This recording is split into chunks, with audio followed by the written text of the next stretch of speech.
Short cut లో front shape belt వచ్చి princess cut cutting చేద్దాం. ఓపెన్స్ ఉన్నది మన వైపుకి వేసుకుని పావించు ఖర్చుకు డ్రా చేసుకోవాలి. హుక్స్ పట్టి తాళి పట్టి తిరిగేసుకోవడానికి బ్యాక్ పాటు క్రాస్ గా వేయకుండా నిదానంగా వేయాలి. మనం ప్రిన్సెస్ కట్ కటింగ్ అయినా బోట్ నెక్కల కటింగ్ అయినా ఫ్రంట్ పార్ట్ ఎప్పుడు కూడా క్రాస్ బ్లౌజ్ కి మాత్రమే క్రాస్ వేసి తీస్తాము. అలాగే ఒకసారి హై నెక్ బ్లౌజ్ కూడా క్రాస్ తీస్తాం. ఒక హాఫ్ ఇంచ్ ఎక్స్ట్రా కిందకి మార్కింగ్ చేసుకోవాలి. బ్యాక్ పార్ట్ కంటే ఎక్కువ, ఎందుకంటే క్రాస్ బెల్ట్ అతుకుతాం కదా, ఖర్చులు కావాలి. షోల్డర్ సైడ్ మెడ సపరేట్ అయ్యేట్టు ఒక మార్కింగ్ చేసుకుని అక్కడి నుంచి ఎదర మెడని డ్రా చేసుకోవాలి. నేనైతే 6కి ఇక్కడ మార్కింగ్ చేసి డ్రా చేస్తున్నాను, రౌండ్ షేప్ ఇచ్చి. కింద నుంచి పైకి 2.5కి మార్కింగ్ చేశాను. పై గీత మించి 2.5కి పైకి మార్కింగ్ చేశాను. ఓకేనా, ఇది క్రాస్ బెల్ట్ అన్నట్టు. క్రాస్ బెల్ట్ షేపు అలాగే ఫ్రంట్ షేప్ రావడానికి 1 ఇంచ్ పైకి మార్కింగ్ చేసి ఇలా కరువులా తిప్పేసుకుంటే మనకి క్రాస్ బెల్ట్ అండ్ ఫ్రంట్ కూడా నీట్ గా మనకి షేప్ లో పాయింట్ మార్కింగ్ చేద్దాము. పైన పావించు ఖర్చు మార్కింగ్ చేసి అక్కడి నుంచి టేప్ పెట్టేసుకుని 10కి మార్కింగ్ చేశాను. చిన్న సైజులకి 9, 9.5 మార్కింగ్ చేసుకోవాలి. అండ్ ఆ మార్కింగ్ నుంచి స్ట్రైట్ గా పట్టి కొలత నుంచి గ్యాప్ మనకి 4 చూసుకోవాలి. అలాగే కింద లైన్ నుంచి 3.5 చూసుకోవాలి గ్యాప్. ఇది మనకి పట్టి కొలత నుంచి షేపు ఎంత గ్యాప్ లో ఉండాలని మార్కింగ్స్.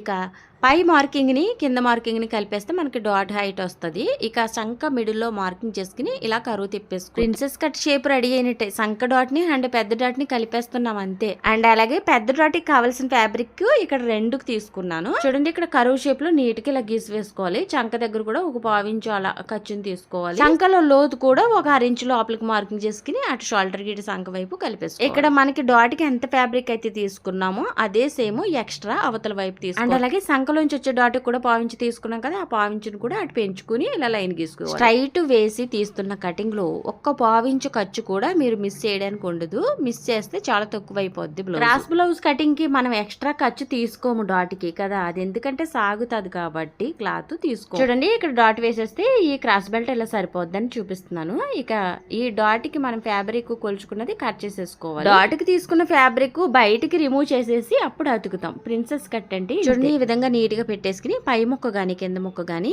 సాగదీయకుండా నీట్ గా అలా మనం హ్యాండ్ అతికితేమే ఆ విధంగా ఆగుతూ కుట్టేసుకోవాలి. ఎంత సాగదీయకపోయినా ఒక్క 1/4 ఇంచ్ వరకు ఎక్స్ట్రా వస్తుంది. నీట్ గా కట్ చేసుకుని లెవెల్ చేసుకోవాలి. అండ్ షేప్ అయితే రెడీ అయింది, ఇలాగే ఉంచుకోవచ్చు. లేదంటే మిడిల్ నుంచి చిన్న డాట్ కూడా లాక్కోవచ్చు. ఇక క్రాస్ బెల్ట్ అతికేసుకుని పట్టీలు తిరగవేసేసుకుంటే రెడీ అయిపోతుంది ప్రిన్సెస్ కట్. లైనింగ్ అసలు ఫ్యాబ్రిక్ కు మధ్యలోకి వెళ్తలేదు కదా, ఖర్చులన్నీ కూడా పైకి కనిపిస్తాయి కాబట్టి ఓవర్ లాక్ చేసుకోవాలి కంపల్సరీ. షేప్ బెల్ట్ కి పైన కుట్టు వేసేసుకుని కింద ఫోల్డింగ్ చేయడానికి బ్యాక్ ను ఒకసారి తీసుకొచ్చి చెక్ చేసుకుని ఆ విధంగా ఫోల్డింగ్ చేసి కుట్టుకోవడమే. ప్రిన్సెస్ కట్ గుర్తు పెట్టుకోవాల్సింది ఫ్యాబ్రిక్ ఫ్రంట్ అండ్ బ్యాక్ కూడా నిదానం మీద వస్తుంది. అండ్ అలాగే ఫ్రంట్ షేప్ డాట్ కి తీసుకున్న ఫ్యాబ్రిక్ ఎక్స్ట్రా తీసుకోవాలి. డాట్ కి తీసుకున్న ఫ్యాబ్రిక్ రిమూవ్ చేసి అప్పుడు షేప్ కుట్టుకోవాలి. వీడియో నచ్చితే ఒక లైక్ చేయండి ఫ్రెండ్స్. బాయ్.